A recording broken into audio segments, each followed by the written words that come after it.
Believers, it's that time again. It's Thursday night. That means it's the Lucha Underground after show. We're talking Fade to Black, so stick around because you're not going to want to miss it. You're tuning into the destination for TV superfan discussion, AFTERBUZZ TV. And now, let the buzz begin. Man, we're coming in hot. We're oofa-doofa's right. Coming in hot. Oh, we're so bummed. So crazy. It's such a bummer, guys. But we're trying to keep it high energy. We're sad. Hey, people always come back to life in the temple. Yeah, that's true. That's true. Trying to keep things high energy. We're very, very, very sad at the loss of Chester Bennington, as I might be as well. But we're trying to keep things high energy like we do in the temple and also here in the AFTERBUZZ studio because, like I said, it's Thursday night.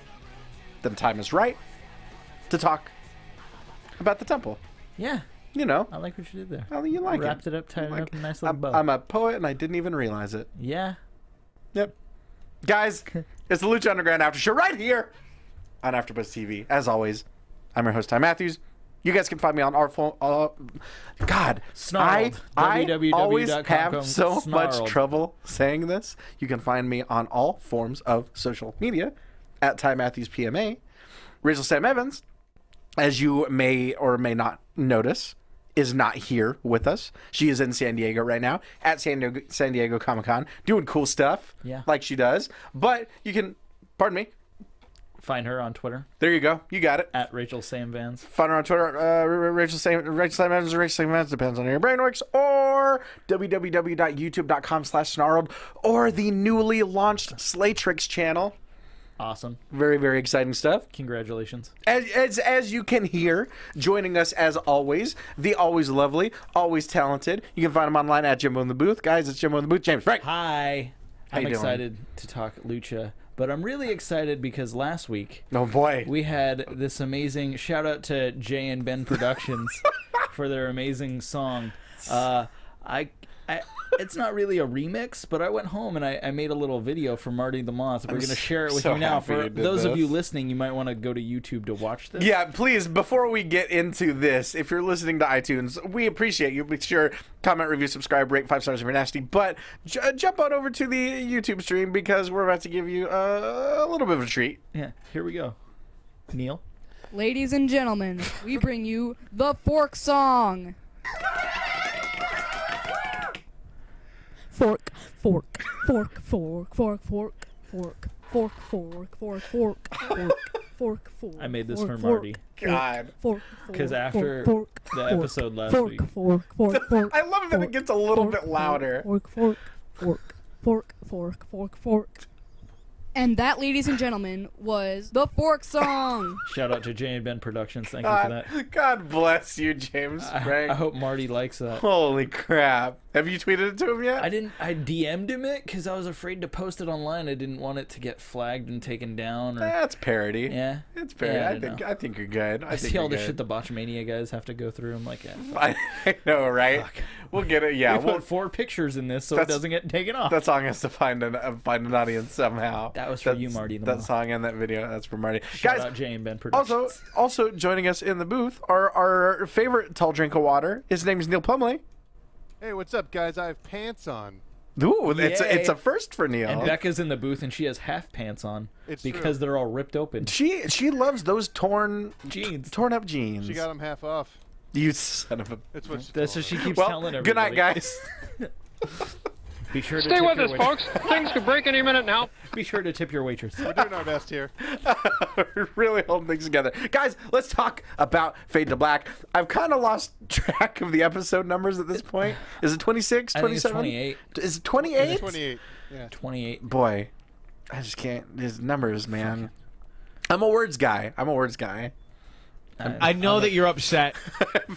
Guys, I'm very upset. You got to bear with me here. Barrett. They were Grin and Barrett. This video with Puma. Bree was dropping some Kevin Sorbo drops on me on the American Ninja Warrior show last night. Amazing. Which I had to do by myself for the very first time ever. Disappointed. It was a lot of disappointment going around.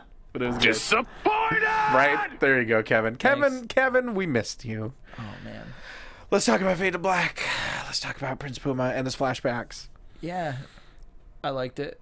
I like. It was cool. I love. I mean, we've talked a lot about it before, about the style of the vignettes on the show and in the temple, and the fact that they're not tied to, okay, this is a wrestling show, so we have to justify every camera that exists. You know, like we've said it a million times before. It's not so much a wrestling show as it is a show about a wrestling show. So they've got license to do flashbacks like this and the Afghanistan flashback, like with Dante Fox. So it gives it a different dynamic. It gives it a little different flavor. Yeah, it's okay to have Puma hallucinating on top of the temple, staring down at the Worldwide Underground, talking to Vampiro's ghost about how he will make his master proud. But the best is as the Underground passes and then PJ Black stops and flips him off. Such a dick. I love it. It's so great. I mean, really, why wouldn't he? It might be the most on-point character work of the whole show. You know what it was missing? A fucking guitar riff from Jack Evans. Evans. That's exactly right. That was the only thing it was missing. That's exactly right. Little, like, exactly. So yeah, exactly. Like you said, he's talking to his new Dark Master. Says, "I will not lose, no matter what." Because in tonight's main event, we've got Prince Puma taking on PJ Black in another first round matchup. Second round matchup. Cueto Second Cup. deuces. Second round matchup in the Cueto Cup. That cup is still very anticlimactic and not very impressive. We'll see. Needs a lot more blood. We'll see what happens. Remember the first title in Lucha Underground looked like crap? It looked like a toy. Which one? The first, and then Cage tore it apart. ripped it in half. I forgot about that. So yeah, maybe the cup will get destroyed. What if Cage? Well, we know he gets Fuck. Well, let's get to that. We'll get to that. It's back to that's exactly where we're at right now. Wins the Cueto Cup and just crushes it with a gauntlet. Oh, that'd be amazing. Yeah, exactly. That's right. It's like that meme online, the anime meme where the guy just crushes it in his hand. I just always think of Kurgan when they were trying to get Kurgan over in WWF, and Kurgan. Cyrus threw him the pear or something, like some kind of fruit. I don't remember that. He just grabs it and he just squeezes it. I don't remember that at all. It. I remember him using the Iron Claw as his finish with his fingertips tapes, all taped like up. Electric tape on his fingertips. You know, that makes it hurt more. Something scientific. So then we get our first match. We got our first match. We got Pindar versus Cage. Not really so much of a match, really. The coolest part in this match for me was before it even started, when Cobra Moon is like, "Hey, look at him. He's a human. You're a reptile, right? You know, he's even from when reptiles are invincible, right? Yeah, right. I was like, oh, that's cool. Exactly. We got spatial continuity is what this show's about. We got reptiles. We got humans. We got Justin Borden, skeletons. We've got Justin Borden being stupid, trying to tell Cage to take off the gauntlet. Cage, you don't get Cage to take off his god enchanted gauntlet. You know, and Justin eats a right hand with that gauntlet for his troubles. Calls for the disqualification.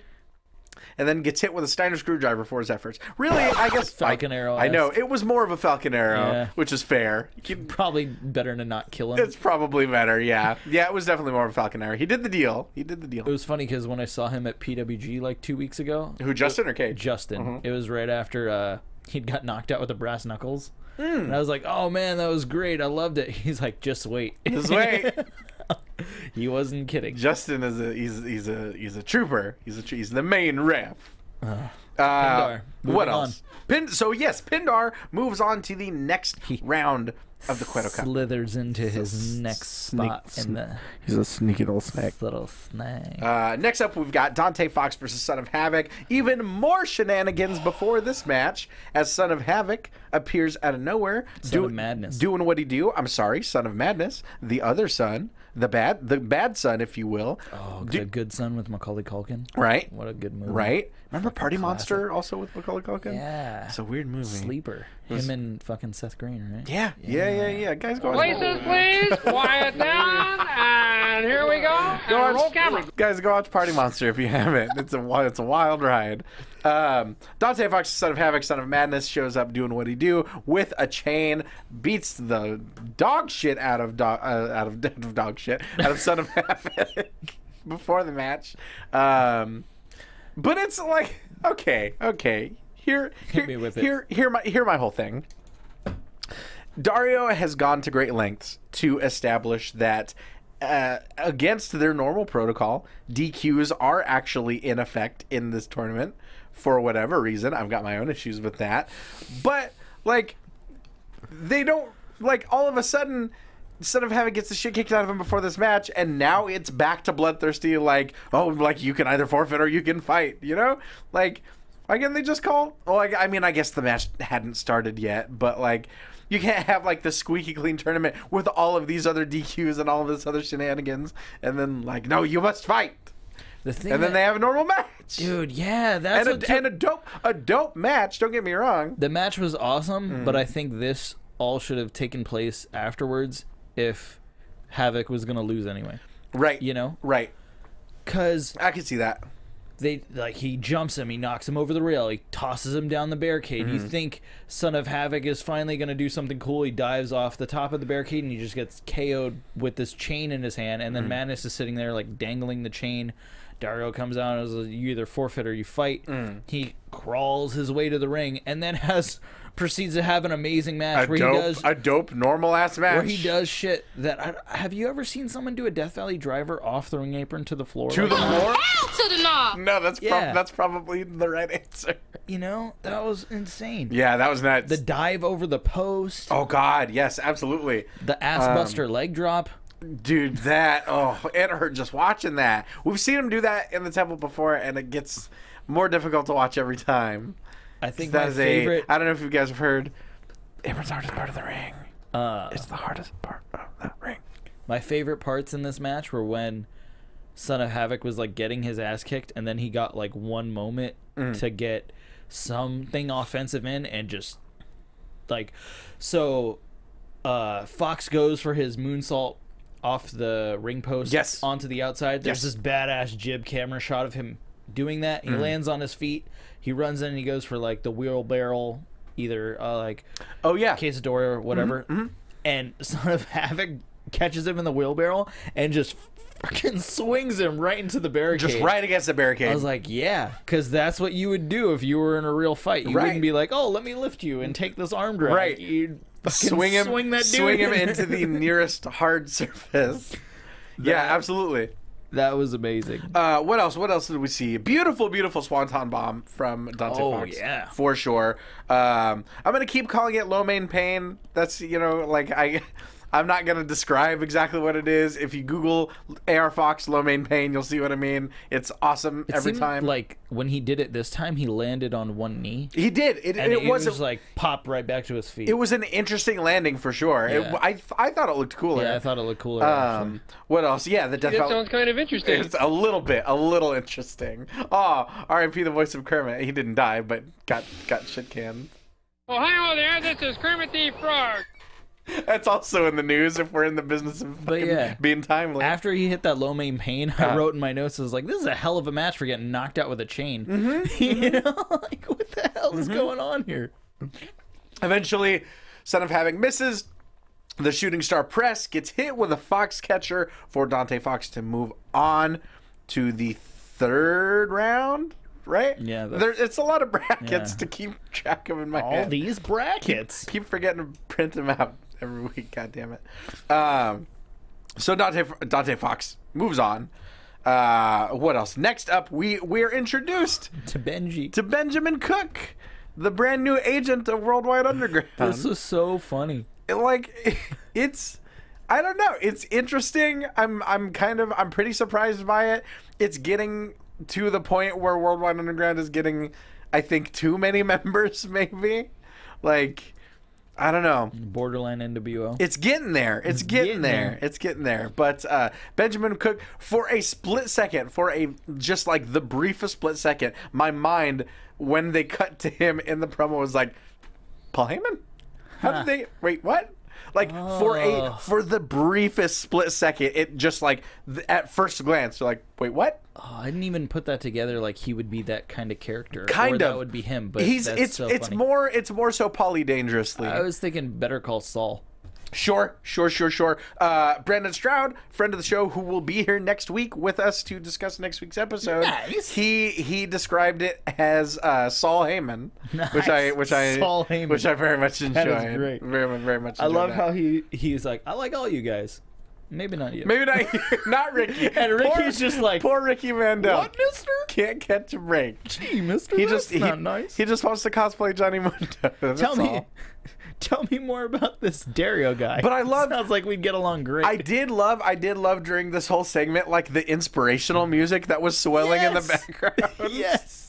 Like, I like that juxtaposition of just like this group of dickheads and assholes, and then this really kind of inspirational, like almost like stand and deliver. Freaking, what are like the Saturday, like like the after school specials. Yes, exactly. You could probably draw a straight line from Lucha Underground to a lot of after school specials in some ways. Oh, I love it.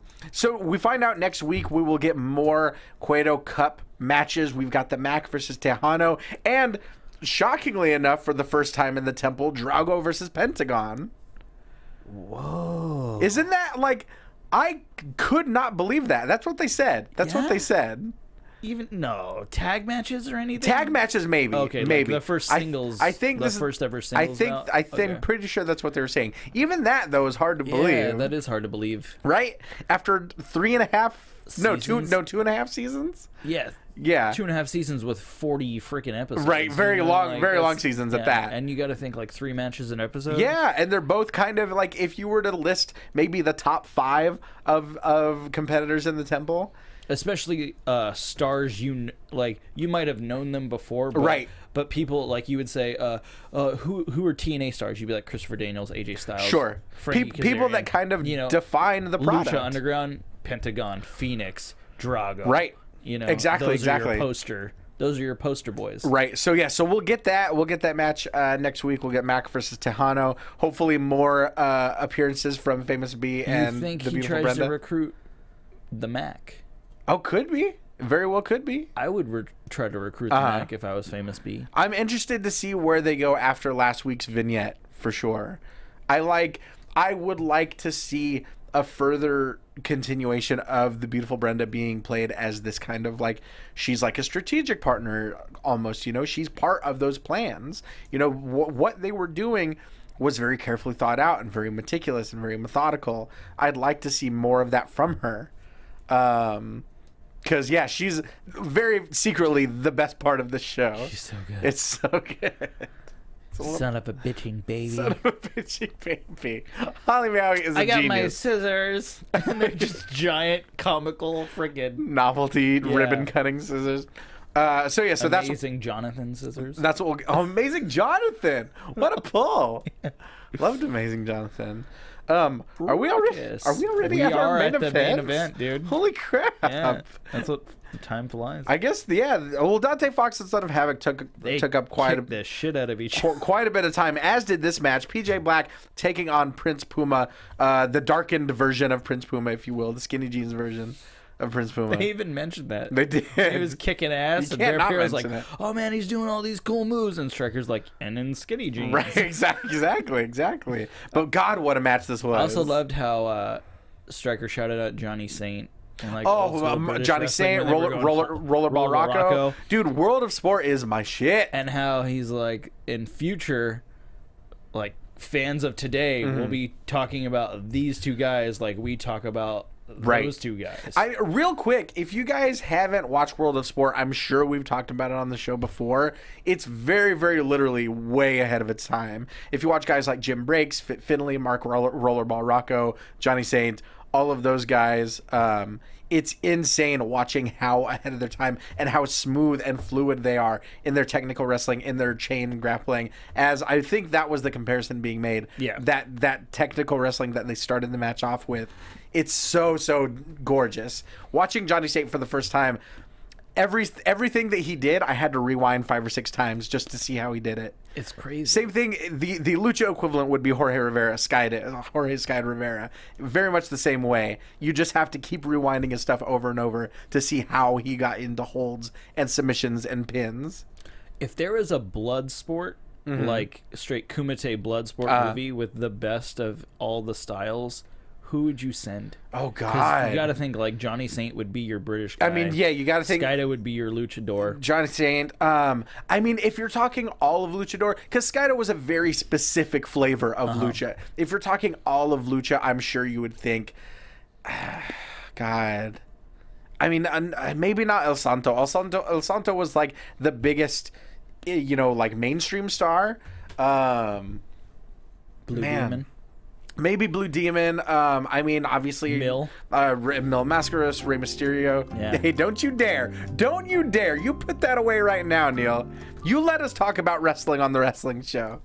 That was the Jeopardy music. I mean, I know. It was.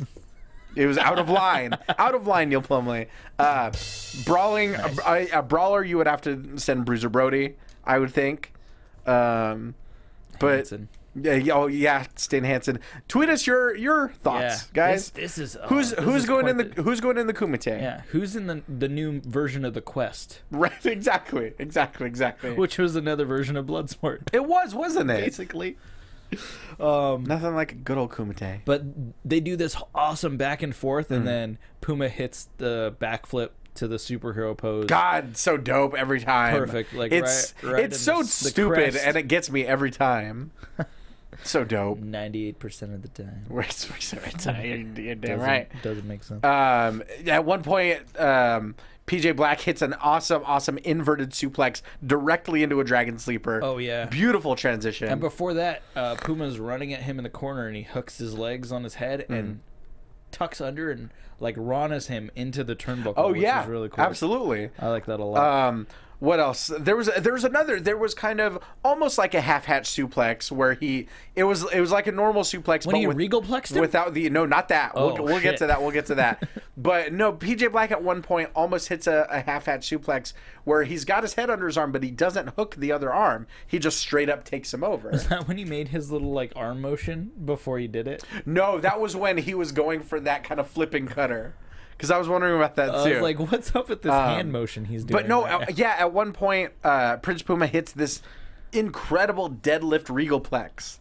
That like, I'm a sucker for a regalplex 10 times out of 10. Anytime. But straight, his ass was still on the ground, and he legit deadlift from the mat all the way up. Regalplex. He's a strong boy. It was crazy. He drinks his milk. Now you're out of control. I think Whoa. I think PJ hit No that milk on talk Puma, here. actually. What's that? The Regalplex? I think PJ hit that on Puma. No. Yeah. Yeah? Puma hit that. Yeah, he hit that regalplex. Went for a sunset flip. Huge right hand. Hits the cutter right into a deadlift regalplex. Just like one after the other. They go into an awesome strike exchange. Yeah, with that back fist. That back fist. The spinning back kick from PJ Black. The rewind Rana, followed up by, I meant to look this up, that very top rope Rana, where both of them are standing on the top rope. Chris Jericho used to do that in ECW when he was the TV champion. Really? I believe he called it the Jericho Spike. I could be wrong. But he was the first one I saw do that, where both of them were standing on the very top rope, and then he hit him with the Rana. I think Nova was the first, or Chris Hamrick was like the first person I ever saw do that. Nova was the first one to do a lot of stuff, probably. Do you remember Good the old sledge? Simon do Dean. you remember the Sledge-O-Matic?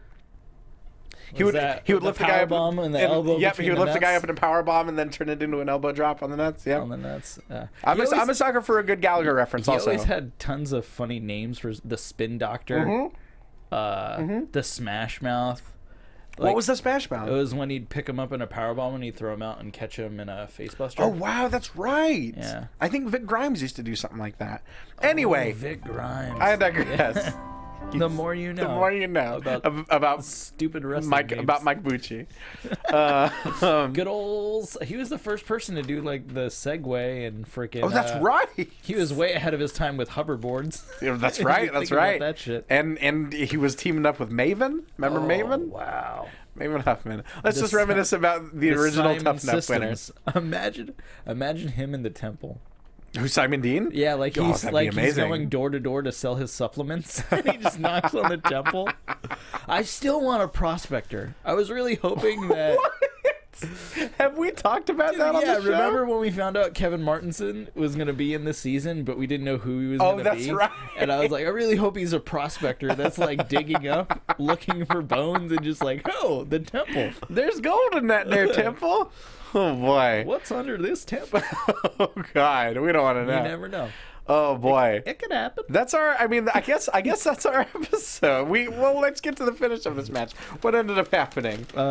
Puma hit the 630. Puma at the 630 after the Jericho spike. That's what Yeah. happened. I forgot about that. And then we're basically at the end. There's this video with Dario and PJ. Oh, of course. How could I forget? We finally got a post. Our favorite, our favorite part of any episode is the segment after the credits, God, or during the credits. In this case, let me ruffle my notes some more. Unruffle them. So Dario Cueto's on the phone. PJ Black comes in immediately after his match. Benjamin Cook has been calling Dario 17 times since the match ended He's like, 5 minutes ago. Yeah, that was the greatest. But it turns out, and to kind of harken back to that introductory segment that we saw with Benjamin Cook, it looked like him and PJ Black were not getting along briefly. So in this case, Benjamin Cook has fought for PJ Black to redeem himself after this loss in the Cueto Cup, and says that he's going to get a shot against the #1 contender Rey Mysterio next week. Which is insane. Which is crazy. Which is crazy, yeah. And so then after PJ Black leaves, Benjamin Cook keeps calling Dario's cell phone. I thought that was an awesome moment. Dario, his selling of seeing his name on the caller ID, and then like just throwing his phone in the garbage was. What is going on? What's going on? It's awesome. What if the bull was a phone? Like the Like the bat phone? Yeah, like the bull on his desk. No, I get you Like, he for just, sure. like, picks it up and the horns and the tail is the fucking cord. Oh my God. They should make those. They should. I agree. Like those old football. Remember the football phone? Yeah, or like the lips. The lips phone. The lips phone. I forgot about that. Or remember when, like, I'm just gonna. Yeah, fuck it. We got time. Welcome We back to already Phone talked about Talk. the episode. Welcome back to Phone Talk with Ty and Well, there's James. no business like snow business. This is What? called. I haven't heard that drop before. This is Lines Cross with Ty Matthews. Lines crossed. No, do you remember back in? God, it had to have been the early 90s. I'm pretty sure Clarissa Darling had this phone. It was like a clear phone yeah. where you could see all of the inside All the stuff. gadgets. Everything clear was cool in the 90s. Having You your think own, you can remember next time. having your own fucking phone line, man. Oh You were God, ballin'. that was the dream. That was the dream. Yeah. We used to have to stand in the kitchen with a really long cord. Just go around the thing. Remember the old days of the internet when someone would call and you'd get kicked off? Oh man. So Dial shitty. up? So shitty. Guys, Oh, I love it. 5 let's stars. Let's keep this conversation going on Twitter, on Instagram, everywhere that you can find us. Please tweet us your thoughts, tweet us your predictions about the temple. If you don't know, please note spoilers for people that have seen taping. Yeah, so who's what matches do we have next week? you said? Next week we've got the Mac versus Tejano. We've got I think if Beautiful Brenda and Famous B try and recruit the Mac. Wait, are we getting into predictions? Yeah. Let's get fuck into it. predictions. I like that way I forgot that was our predictions music. I like that way better. Yeah, so we've got Mac versus Tejano. I think that the Mac loses, but it's because he won't join them. Like, they're like, hey, man, you know, like, you can lay down for us and you lose, but you're one of us. And if Tejano wins, we all win. But Mac's like, do you think, in a scenario like this, do you think Tejano is still on board with being with them, or do you think he's still kind of wary of them? I think he's more on board now than ever because of Brenda. Because of Brenda? And what happened in the bar. Because of Brenda, coitus? Yeah, because of Brenda and her calling him out like, you're boring. She just straight up called him boring. Savage. Savage AF, as the kids say. Yeah, I think that happens there. I think he'll still be wary. We've also got Pentagon versus Drago. That's fucking insane, dude. Right. So do we think the entire Snake tribe will be at ringside? Cobra Moon, Vibora, Pindar. What if that happens and every Pentagon comes out. Oh, Like, God. From his like. Oh, what a dream callback! sequence. What a dope callback that would Be be. like when all the Super Dragons showed up in PWG. That's right. That's right. That's right. Like everyone in Super Dragon gear. I love it. I love a good clone. And they're all angle. just different, like, different shapes. And Oh sizes. yeah. Well, it's like remember all the Cenas during that one Mania entrance. Oh yeah, that's funny. Just love a good cloning, guys. Or like when Eminem performed at the Oh, it yeah. the VMAs. All the, The different real Slim Eminems. Shady. Stupid. I'm just trying to picture like Willie Mack and Pentagon gear, and like Oh, boy. all these other random people in Pentagon gear. All of a sudden, a very Willie Mack shaped pentagon. Foo. Hold up. He does the W. Oh wait, Wait. he just like moves a finger and makes it the 3. Oh shit. Yeah. I'll watch Metalocalypse. He does. He loves him some Metalocalypse is a great show. Hold up. It's a great show. Hold up. I just thought about something. Oh, Y'all remember that show? I'm getting, Hey I'm Dude? getting loopy. That's our. good, Y'all man. remember Alex Mack? Willie loves the 90s TV. I'm sure we've talked about it before. Secret Files of Shelby Woo. Oh my God, Shelby Woo from Cocoa Beach, Florida. That's the only time I ever heard of. What? That's the only time I ever heard of that city. Who else hails from there? That sounds like someone. It doesn't sound like a real place, does it? Yeah. Neil, what are your thoughts? All right. Where's Neil? He just put it on the wide and Where's left. Neil? Did Neil just bounce? Yeah, sorry, I was just reading a book. He's You not, son of a bitch. He's not bullshitting. What are you reading, Neil? You probably wouldn't understand. That's probably fair. That's fair. What other matches do we have next week? PJ and Ray. Oh yes, that's right. That's right. We've got PJ We versus got Ray. Ray J next week. We got Ray J, Brandy's brother. Is that what it is? Yeah. Fuck. Why are we still talking? We've run out of episode to talk about. I know that's the big mystery of this week. But I'm excited. I'm excited for next week. We'll talk Mac versus Tejano. We'll talk Pentagon versus Drago. We'll talk Ray versus PJ Black. Brandon Stroud from Uprocks, who is a new LA native. He will be out here. He will be That's joining where I us. know that name from. Yes. He Okay. writes awesome stuff on Uprocks. I name drop him all the time. I'm legitimately a huge fan of his writing, so I'm very excited for him to be joining us, not only in the studio, but just in Los Angeles. Yeah. He moved out here from Austin, I think maybe a month or two ago. Hooray. A month ago, maybe. Yeah. Yeah. Very exciting. Excited to grow this wrestling media community. Yeah. Are we sleeping? Are we? Who knows? What are we gonna reference next week? Who knows? What will Rachel understand and what will she not understand? What crazy stories will she have from Comic-Con? Oh boy, who could even guess? But please and thank you, just all of those manners. Thank you for joining us. If you're on iTunes, remember, comment, subscribe, download, review, rate. 5 stars if you're nasty. If you're on YouTube, leave us a thumbs up, leave us a comment. On all forms of social media. God, I'll get it one week. Join us. Talk to us about Lucha, about your predictions, about who you would send into the Kumite. Find us there. Jimbo, where can they find you? Find me on Hit us with Twitter. that sweet outro music, Neil. Follow me on Twitter at Jimbo in the Booth. Check out Xbox12360. This week we had on Alex Riley, formerly Alex Riley, currently Kevin Kiley Jr. Of from Glow fame. So that was an awesome chat with him. There you go. And yeah, Yeah. Yeah. Neil Plumley, where can they find you? dummy. Neil, where'd he go? He's fucking deep in that book. Are you reading that book again? He's on a Kindle. I'm trying to give He's Neil. reading those stupid nerd Trying books. to give Neil a shout out, and man, Readings for prisoners, Neil. Someone else is talking. I can't talk loud. what? We'll find Neil's social media. Find Marty Neil. the Moth, tweet me and let me know if you like Yes, my fork yes. video. Find Jimbo's video. You can find me on social media at Ty Matthews PMA. Find me on PlayStation. Let's play some Overwatch. Once Doomfist comes out, let's get some matches in there. That's right. There's someone named Doomfist in Overwatch. It's a dope game. Find me on there. Find me on Xbox at Jarek Matthews. You can play Injustice 2 with me. All that good stuff. Eric Matthews. Yes, remember that. Catch me on the American Grit After Show earlier, a couple hours ago. It's in the past. And then the American Ninja Warrior Show with Amy Cassandra on Wednesday. We'll have a special guest.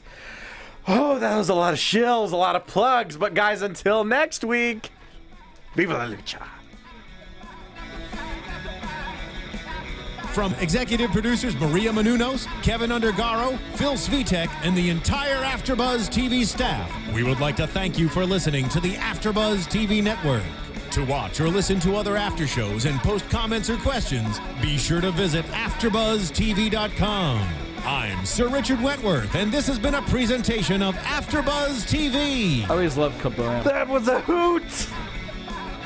The views expressed herein are those of the hosts only and do not necessarily reflect the views of AfterBuzz TV or its owners or principals.